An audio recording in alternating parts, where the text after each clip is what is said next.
অতিথিবৃন্দ, প্রধান আলোচক এবং মঞ্চে বসা ওলামা ইকরাম, সামনে বসা দিনদার মুসলমান ভাই ও বন্ধুগণ, পর্দার আড়ালে মা ও বোনেরা, সকলকে নিয়ে আবার সালাম বিনিময় করছি। আসসালামু আলাইকুম ওয়া রাহমাতুল্লাহ। প্রশংসা করি মহান সত্তা আল্লাহ সুবহানাহু ওয়া তাআলা, যে মহান আল্লাহ পাক রব্বুল আলামিন আপনাকে আমাকে সমস্ত কাজ অভিজ্ঞিত করে মহান সত্তা আল্লাহ সুবহানাহু ওয়া তাআলা এই পবিত্র কোরআনুল কারীমের মাহফিলে আসার বসত তৌফিক এনায়েত দান করেছেন। আমরা মালিকের দরবারে সকলে শুকরিয়া জ্ঞাপন করি, সকলে বলি আলহামদুলিল্লাহ। সর্বকালের সর্বযুগের সর্বশ্রেষ্ঠ মহামানব বিশ্বনবী জনাবে মুহাম্মদ রাসূলুল্লাহ, সকলে বলি সাল্লাল্লাহু আলাইহি ওয়াসাল্লাম। আজকে আপনাদের সামনে একটা সূরা থেকে তেলাওয়াত করেছি, সূরাতুন নাহলের বিশেষ করে ৭৯ নম্বর আয়াতের অল্প একটু অংশ। আল্লাহ সুবহানাহু ওয়া তাআলা এই আয়াত থেকে আমাকে কিছু কথাবার্তা বলার তৌফিক এনায়েত দান করে। কমা তৌফিক ইল্লা বিল্লাহ, একবার আমিন বলেন। আসলে আল্লাহ সুবহানাহু ওয়া তাআলা এই পবিত্র কোরআনুল কারীম মানুষকে হেদায়েতের জন্য দিয়েছেন, বলেন সুবহানাল্লাহ। এই কোরআনুল কারীম যদি আল্লাহ সুবহানাহু ওয়া তাআলা আপনাকে আমাকে যদি না দিতেন, আমরা মুসলমান দাবি করতে পারতাম না। একটা দিন আমরা সেই দিনটা পাইতাম না। একটা জান্নাতি পথ আছে, একটা জাহান্নামী পথ আছে। জান্নাতি পথ কোনটা, জাহান্নামী পথ কোনটা, সেটা আমরা চিনতে পারতাম না। কথা বলেন ঠিক কি না? সুতরাং মহাগ্রন্থ আল কোরআন পেয়েছি বিদায় জান্নাতি পথ কোনটা, জাহান্নামী পথ কোনটা আমাদের কাছে সমস্ত কিছু উজ্জ্বল। কথা বলুন ঠিক কি না? যাই হোক, মুসলমান হিসাবে আপনাকে আমাকে জান্নাতি পথে চলাচল করার দরকার না জাহান্নামী পথে চলাচল করার দরকার? যদি জান্নাতি পথে চলাচল করার দরকার হয়, অবশ্যই কোরআন হাদিস অনুযায়ী আপনাকে আমাকে চলাচল করতে হবে, তবেই আমরা জান্নাতের পথে চলাচল করতে পারবো। কথা বলেন ঠিক কি না? আল্লাহ সুবহানাহু ওয়া তাআলা সকলকে জান্নাতি পথে চলার তৌফিক এনায়েত দান করুন, জোরে বলি আমিন। আল্লাহ সুবহানাহু ওয়া তাআলা এই আয়াতের মধ্যে আল্লাহ সুবহানাহু ওয়া তাআলা স্পষ্টভাবে জানিয়ে দিলেন, ওয়া নাযালনাল কুরআনা তিবয়ানান লিকুল্লি শাই, যে আমি এমন কোন কিছু এই কোরআনুল কারীমের মধ্যে দেই নাই যেটা এই পৃথিবীর বুকে প্রয়োজন। আপনি পারিবারিক চালাবেন, সেটা কোরআনুল কারীমের মধ্যে আছে না নেই? আপনি নেতা ধরবেন, সেই নেতার কথা কোরআনুল কারীমের মধ্যে আছে না নেই? আপনি যেভাবে চলবেন, হাট বাজার যা যাবতীয় হলে ব্রিথিং করবেন, সেগুলো কোরআনুল কারীমের মধ্যে আছে না নেই? আল্লাহ সুবহানাহু ওয়া তাআলা বললেন, আমি সমস্ত কিছু কোরআনুল কারীমের মধ্যে খুলে খুলে দিয়েছি, বলেন সুবহানাল্লাহ। সেই মহাগ্রন্থ আল কোরআন পাওয়ার পরে আমরা সঠিক পথে চলতে পারি না। আমরা কোরআনুল কারীম পাওয়ার পরেও হক পথে বিশেষ করে আমরা চলাচল করতে পারি না। আল্লাহ সুবহানাহু ওয়া তাআলা সমস্ত কিছু ইঙ্গিত ইশারা সব কিছু ওপেন করে দিয়েছেন, আমরা দেখার পরেও সেটা না দেখার ভান করে চলাচল করি, ঠিক কি না? এই কারণে এই দুনিয়াতে আমরা চলাচল করতে পারবো, পরকালে আল্লাহ সুবহানাহু ওয়া তাআলার কাছে ধরা খাওয়ার দরকার আছে না নেই? এই কারণে এই ধরা থেকে মুক্ত থাকতে গেলে অবশ্যই এই মহাগ্রন্থ আল কোরআন এই অনুযায়ী চলাচল আপনাকে আমাকে সকলকে করতে হবে। আল্লাহ কবুল করুক, জোরে বলে আমিন। তাহলে আল্লাহ সুবহানাহু ওয়া তাআলা বললেন, ওয়া নাযালনা আলাইকাল কিতাবা লিকুল্লি শাই, আমি এমন কোন কিছু জিনিস নাই যে আমি মহাগ্রন্থ আল কোরআনের মধ্যে দেইনি। দেখেন, একটা বিষয় নিয়ে আলোচনা করি, সমস্ত বিষয় নিয়ে আলোচনা করা তো সম্ভব নয়। যেমন এই দুনিয়াতে বিশেষ করে নেতা নির্বাচন করার দরকার আছে না নেই? এই যে বিশেষ করে নেতার কথা কি কোরআনুল কারীমের মধ্যে আছে? আপনার আমার এক নম্বরে নেতাকে বিশ্বনবী জনাবে মুহাম্মদ রাসূলুল্লাহ, সকলে বলে সাল্লাল্লাহু আলাইহি ওয়াসাল্লাম। এই নেতার পক্ষে যারা নেতৃত্ব দেবে তারাই আপনার আমার নেতা। একদিকে আবু জেহেল নেতা, একদিকে মুহাম্মদ নেতা, একদিকে আবু জেহেলের গোষ্ঠীর নেতা, একদিকে বিশেষ করে মুহাম্মদ রাসূলুল্লাহ সাল্লাল্লাহু আলাইহি ওয়াসাল্লামের উম্মতের নেতা। কথা বলেন ঠিক কি না? এই কারণে আমি আবু জেহেলের উত্তরসূরির পক্ষে থাকবো না মুহাম্মদ রাসূলুল্লাহ সাল্লাল্লাহু আলাইহি ওয়াসাল্লামের উত্তরসূরিদের সঙ্গে থাকবো? মুহাম্মদ রাসূলুল্লাহ সাল্লাল্লাহু আলাইহি ওয়াসাল্লামের উত্তরসূরিদের সঙ্গে আপনাকে আমাকে সকলকে থাকতে হবে। আল্লাহ কবুল করুক, আমিন বলেন। আমরা সবকিছু জানি, কিন্তু জানার পরেও মানি না। আমরা মুসলমান থাকবো মুসলমানের পক্ষে না, কি বলেন? মুসলমানের দিনের নাম কি? আল্লাহ সুবহানাহু ওয়া তাআলা মনোনীত করে পাঠাইছেন যে ইন্না দীনা ইনদাল্লাহিল ইসলাম, আল্লাহর কাছে মনোনীত ধর্ম হচ্ছে সেটা হচ্ছে ইসলাম। কিন্তু আমরা জানার পরেও মানি না, ইসলাম বাদ দিয়ে আমরা অন্য কোনো কিছু চলাচল করতেছি। আল্লাহ সুবহানাহু ওয়া তাআলা জানিয়ে দিলেন, আমাই ইয়াবতাগি গায়রাল ইসলামি দীনান ফালান ইয়াকবালা মিনহু ওয়া হুয়া ফিল আখিরাতি মিনাল খাসিরিন। বলেন সুবহানাল্লাহ। দেখেন, হযরত জাতির পিতা ইব্রাহিম আলাইহিস সালাতু ওয়াস সালামের পিতা হওয়ার পর জান্নাতে যাবে না জাহান্নামে যাবে? কি কারণে? ইসলাম মানে নেই। আপনি আমি মুসলমান দাবি করার পর যদি ইসলাম জান্নাত যাওয়ার আশা জীবনে করা যাবে? এই কারণে বিশেষ করে আপনাকে আমাকে ইসলাম মানার দরকার আছে না নেই? ইসলামের পক্ষে থাকার দরকার আছে না নেই? ইসলামী নেতা আমরা চিনি না অনেকেই। ইসলামী নেতা তারাই এই কোরআনের হুকুম আছে না নেই? আল্লাহ হুকুম দিয়েছেন না দেননি? আসলে দেখেন, আজকালকের মেয়েরা একটা বাবার কাছে নিরাপত্তা নয়, কথা বলুন ঠিক না বেঠিক? একটা বাপের কাছেও একটা মেয়ে নিরাপত্তা নয়। এখন চিন্তা চেতনা করে দেখেন কোন যুগে আসছি। আইয়ামে জাহিলিয়াতের যুগে এইরকম অসভ্য কাহিনী হয়নি, কিন্তু বাংলার জমিনে হচ্ছে। কারণ এই জমিন থেকে বিশেষ করে এই আইএমএ জাহিলিয়াত, বিশেষ করে সভ্যতা, সমস্ত কিছু উপেক্ষিত করার জন্য এই মহাগ্রন্থ আল কোরআনের হুকুম বাস্তবায়ন করার দরকার আছে না নেই? ইসলামী নেতা তারাই, মুসলিম নেতা তারাই, কোরআনপন্থী নেতা তারাই, যারা কোরআনের হুকুম, কোরআনের রাজ বাংলার জমিনে কায়েম করতে চাবে, তারাই হচ্ছে মুসলমানিত্ব নেতা, তারাই হচ্ছে বিশেষ করে কোরআনপন্থী নেতা। আপনি আমি কোরআনপন্থী নেতার পক্ষে থাকবো না কোরআনের বিশেষ করে যারা হুকুম সমাজের মধ্যে বাস্তবায়িত করতে দেয় না তাদের পক্ষে থাকবো? আল্লাহ সুবহানাহু ওয়া তাআলা কবুল করুক, সকলে কোরআনপন্থী নেতার বিশেষ করে পক্ষে থাকা তৌফিক দান করুক, জোরে বলে আমিন। আসলে এই ভাতটা যদি আমরা নোংরা করি, বিশেষ করে 5 বছর আপনার আমার ইবাদত কখনো আল্লাহর দরবারে কবুল হবে না। সেই দিনটা সামনে আসতেছে, এই দিনের পক্ষে আপনাকে আমাকে অবশ্যই থাকতে হবে।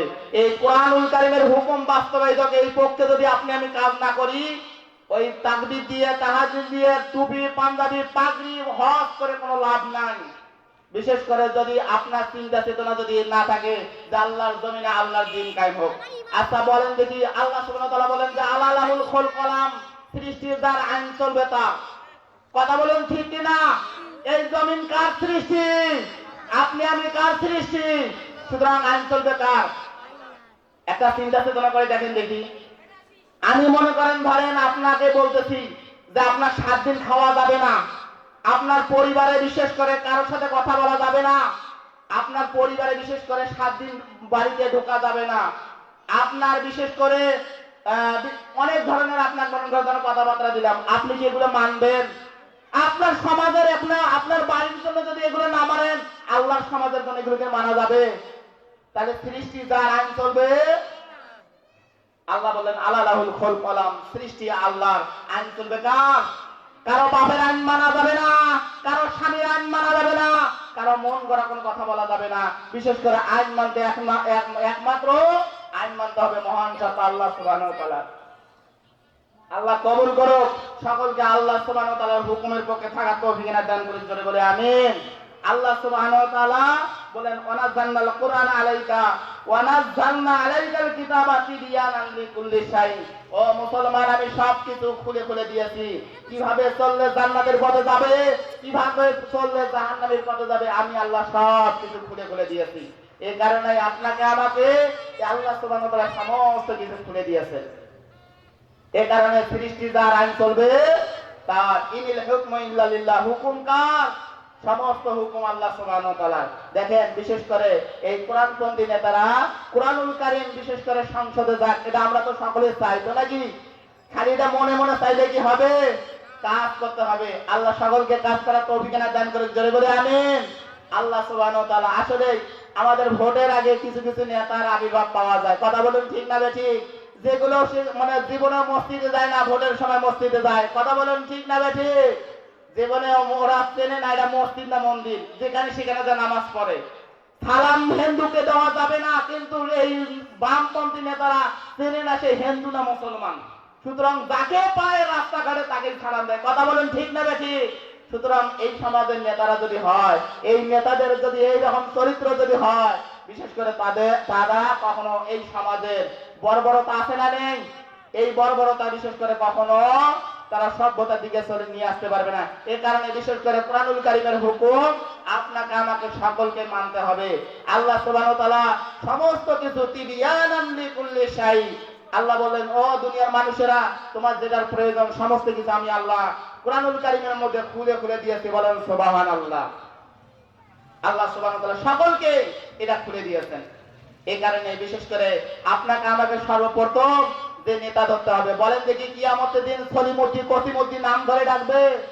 ও মুসলমান, একটা চিন্তা চেতনা করে দেখেন, কিয়ামতের দিন ডাকবে যে ইয়াউমা নাদউ কুল্লু নাসির। ও দুনিয়ার মানুষেরা, তোমরা কোন নেতার দিকে চলছো? তোমরা কোন নেতার কথা শুনছো?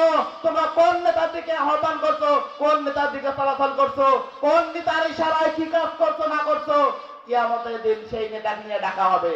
চিন্তা চেতনা করে দেখেন, নেতা যদি জান্নাতে যায় আপনি যাবেন জান্নাতে, নেতা যদি জাহান্নামে যায় আপনি যাবেন জাহান্নামে। ওই হজ দিয়ে নামাজ দিয়ে কখনো ওই বিশেষ করে জাহান্নাম থেকে বাঁচা যাবে? এ কারণে নেতা সর্বপ্রথম আপনাকে আমাকে নির্বাচন করার দরকার আছে না নেই? নেতা বিশেষ করে কোরআনপন্থী নেতা, হকপন্থী নেতা আপনাকে যাচাই বাছাই করার দরকার আছে না নেই? নেতা তো সকলেই, এরা টাকা পয়সা হলেই ভোটে দাঁড়াইছে নেতা, কিন্তু যে সেটা নেতার দিকে যাইয়েন না, নিজের জীবনটা নষ্ট করিয়েন না। আর এই দুনিয়া থাকবো কতদিন? পরকালে থাকতে হবে অন্তকাল, আর পরকালে আপনাকে আমাকে যাইতে হবে, এর মধ্যে কোনো সন্দেহ? আপনার আমার জন্য একটা জিনিস অপেক্ষা করতেছে, সেই জিনিসটার নাম কি? সেই জিনিসটার নামে হচ্ছে কবর। সুতরাং কবরে যদি সুখ শান্তি পেতে চান কোরআনের দিকে চলে আসেন, কোরআনপন্থী নেতা ধরেন, কোরআনের দিকে চলাচল করেন, ইনশাআল্লাহ কবরে শান্তিতে থাকতে পারবেন। আর কোরআনের বাইরে যদি চলাচল করেন জীবনে বিশেষ করে ধুমধারাকা কবরের মধ্যে শুরু হবে। আল্লাহ কবুল করুক সকলকে, বিশেষ করে সঠিক বুঝ দান করে কোরআনপন্থী নেতার পক্ষে আসার এবং কোরআনপন্থী নেতাকে চিনার তৌফিক দান করুক জোরে বলে আমিন। তাহলে কোরআনপন্থী নেতা কারা? যারা কোরআনের হুকুম সমাজের মধ্যে বাস্তবায়িত করতে চায় তারা হচ্ছে কোরআনপন্থী নেতা। এখন কারা করতে চায় আপনারা সেটা কি জানেন না? যারা করতে চায় তাদেরকে সাপোর্ট করবেন, তাদেরকে ভোট দিবেন, তাদের দিকে বিশেষ করে আপনারা যদি প্রয়োজন হয় জীবন দিয়ে দিবেন।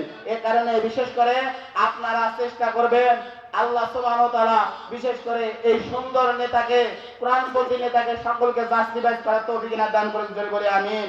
আপনাকে আমাকে বিশেষ করে সেই নেতা চিনতে হবে যে কোরআনপন্থী নেতা কারা, কোরআন বিরোধী নেতা কারা। কোরআন বিরোধী নেতারা যারা বড় বড় কথা বলবে সে কথার মধ্যে একটা কোনো কাজ থাকবে না। কথা বলুন ঠিক না ঠিক? আসলে আমাদের সমাজে কিছু কিছু নেতা আছে, আমি নেতা হলে এ করে দেবো, সে করে দেবো, এটা করবো, ওটা করবো, এরকম কথা বলে না, কিন্তু যখন এই বিশেষ করে পাশ করে ওই নেতার দেখা পাইতে জুতে তলা হাতে ক্ষয় হয়ে যায়। কথা বলুন ঠিক না ঠিক? এই কারণে কবি বলেছেন যে এই বড় গলায় কয় কথা রাতারাতি হয় নেতা। কিছুদিন আগে বিশেষ করে এই শ্রেণীর নেতাদেরকে একটা ভোটও দিতে লাগে নাই। কথা বলেন ঠিক না ঠিক? রাতারাতি নেতা, রাত্রে রাত্রে নেতা, এরাই হচ্ছে অবৈধ নেতা। কথা বলেন ঠিক না ঠিক? আল্লাহ সুবহানাহু ওয়া তাআলা এই কারণে বিশেষ করে আপনাকে আমাকে সকলকে বুঝতে হবে, আমরা সবকিছুই জানি কিন্তু কোরআনের কাছে আসি একেবারে এই জায়গায় কিছুই জানি না। আল্লাহ কবুল করুক। আমার সময় শর্ট, কিছু না বিস্তারিত আলোচনা করার সময় দরকার ছিল, কিন্তু আমি আর কথা না বাড়িয়ে বিশেষ করে সময় শর্ট আমি এখানে কথা শেষ করলাম। আল্লাহর কাছে এটাই আমি কামনা করব সকলকে আমরা যেন এই বিশেষ করে এই পক্ষে থাকবো। আপনাকে আমি এই দাওয়াত দিতেছি, কোরআনের হুকুমগুলো, কোরআনের যে হুকুমগুলো আছে এটা যেন সমাজের মধ্যে বাস্তবায়িত হয়। দেখেন এটা বাস্তবায়িত হলে আপনি আমি সকলেই বিশেষ করে শান্তিতে থাকতে পারবো। এখন বিশেষ করে এটার হুকুম হলে সর্বপ্রথম বিয়ের দিনে মেয়ের পক্ষকে বিশেষ করে টাকা দিতে হয় না, এটা দিতে লাগবে না, পুরুষকে ইনশাআল্লাহ মেয়ের পক্ষকে টাকা দিতে হবে। আল্লাহ হুকুম দিয়ে দিলেন যা তুহুন্না উজুরুহুন্না ফারিদা, তোমরা মোহর আনন্দ চিত্তে স্ত্রীকে পরিশোধ করে দাও, কিন্তু এখন দেয় না, উল্টে হয়, কারণ আল্লাহর হুকুম নাই। এই কারণে দোয়া করি আপনারা সকলে কোরআনের পক্ষে থাকবেন এবং কোরআনুল কারীমের হুকুমগুলো যেন সমাজের মধ্যে বাস্তবায়িত হয়, সংসদে যেন বাস্তবায়িত হয়, এই পক্ষে আপনারা লক্ষ্য রেখে কোরআনপন্থী লোকদের সাপোর্ট করে তাদেরকে ভোট দিয়ে জয়যুক্ত করে আল্লাহ সুবহানাহু ওয়া তাআলা যেন কোরআনুল কারীমের হুকুমগুলো সমাজের মধ্যে বাস্তবায়িত করার তৌফিক দান করুন জোরে বলে আমিন। আমি আর কথা না বাড়িয়ে এখানে কথা শেষ করলাম। হাযা মিন ওয়ালিল্লাহ আলাইহি তাওয়াক্কালতু ওয়া ইলাইহি। আসসালামু আলাইকুম ওয়া রাহমাতুল্লাহি ওয়া বারাকাতুহু।